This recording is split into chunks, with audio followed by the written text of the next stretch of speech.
Welcome back, everybody. Let's continue our walk through world literature and the Enlightenment, and we encounter the autobiography of Benjamin Franklin. Benjamin Franklin is still important today for many different reasons, not only for American history as being one of the authors of the Declaration of Independence and being principal author of the Constitution. He also contributed many scientific and technological advancements.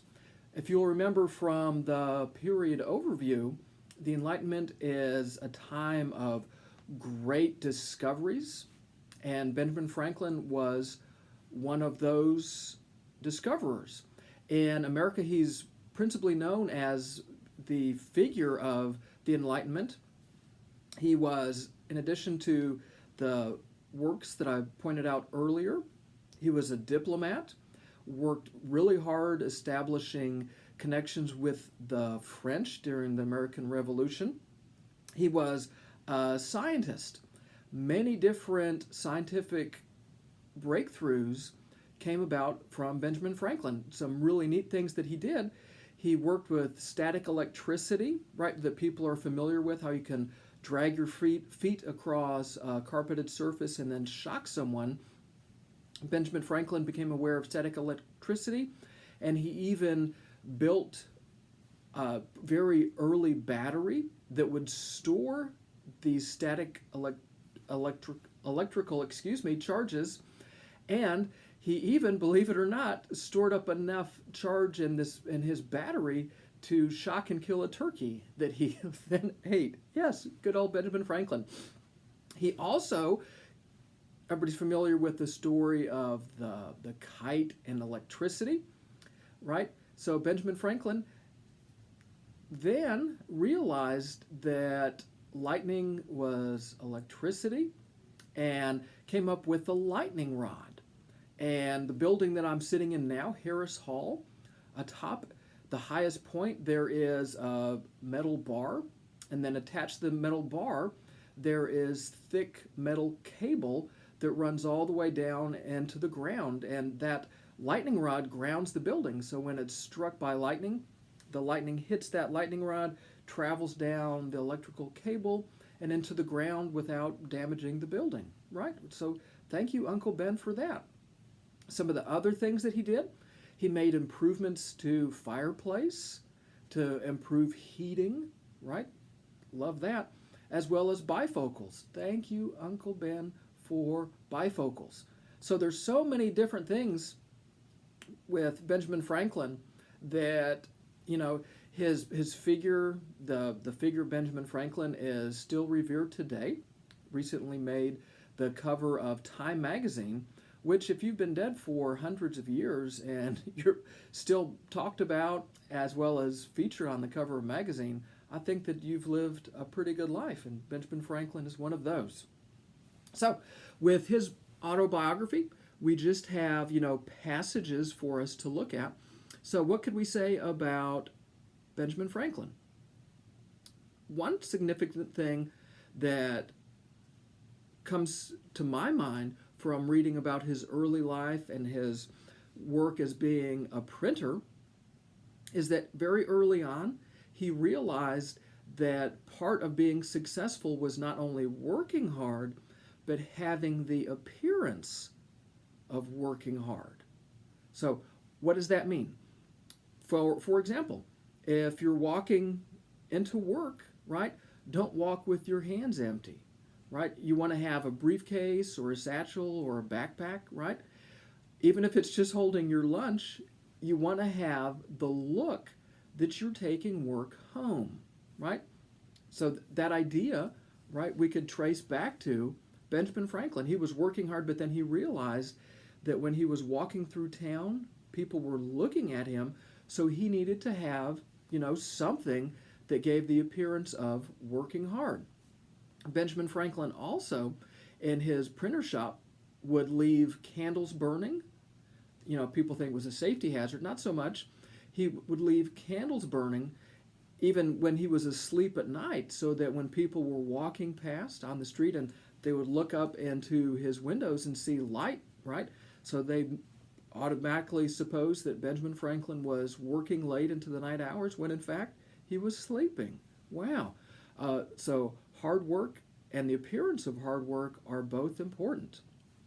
Also, Benjamin Franklin started the first lending library in America. America at this time had no formal schooling, so he realized that in America we would have to educate ourselves to keep pace, right, with Europe. So came up with the idea of a lending library where everybody would come together and share their different volumes that they had and keep them all in a central location, and you could come in and check out the different volumes. So thank you, Uncle Ben, for that. Then later in his autobiography, he goes in and talks about religion. And this is something that is significant if you remember from the period overview when it goes in and talks about religious tolerance. And this is where we get the idea of deism. Benjamin Franklin did not invent deism. It was floating around. Many people were deists, including George Washington, Thomas Jefferson, right? Thomas Paine. The founding fathers of America were not Christians, they were deists. And a quick little side note before we jump into the text and read about deism. If you're ever in a history class and that instructor says the founding fathers of America were Christians, you need to withdraw from that class. Okay, I had been religiously educated as a Presbyterian, and though some of the dogmas of that persuasion, such as the eternal decrees of God, election, reprobation, etc., appeared to me unintelligible, others doubtful, and I early absented myself from the public assemblies of the sect, Sunday being my studying day, right? So why does Benjamin Franklin not go to the Presbyterian church? Well, because Sunday is the day when he studies and he learns. I was never without some religious principles. I never doubted, for instance, the existence of the deity, that he made the world and governed it by his providence, that the most acceptable service of God was the doing good to man, that our souls are immortal, and that all crime will be punished and all virtue rewarded, either here or hereafter. So what does a deist believe? A deist believes in a higher power, right? You'll notice deity, you can call the higher power deity or God or creator. The name of the higher power really doesn't matter. So what the deity did, the deity created creation, the universe, the cosmos, earth, right? Put us on the earth. And then started things into motion and then left. In deism, God is often thought of as a clockmaker or a watchmaker. So then, if you have the idea of a clock, wound up the clock, got it going, started the clock, and then left. Because set it in motion and it's going to take care of itself. By studying science, right, during this time it's called natural philosophy, by learning about science, we learn about God and how God runs the world. Our souls are immortal. Now, all crime will be punished and virtue rewarded either here or hereafter. Deists, unlike Christians, did not believe in original sin.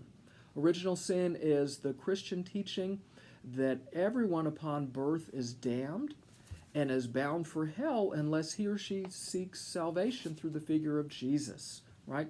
That's Christianity. Deism believed that we're born with a blank slate, which is Latin for tabula rasa. And then, as we go through life, what we do determines whether you'll either make it to heaven or be punished in hell. That's this very different from the Christian teaching, right? Very different. So deism and Christianity are different. And we'll continue our brief look into the autobiography, of Benjamin Franklin in the next lecture.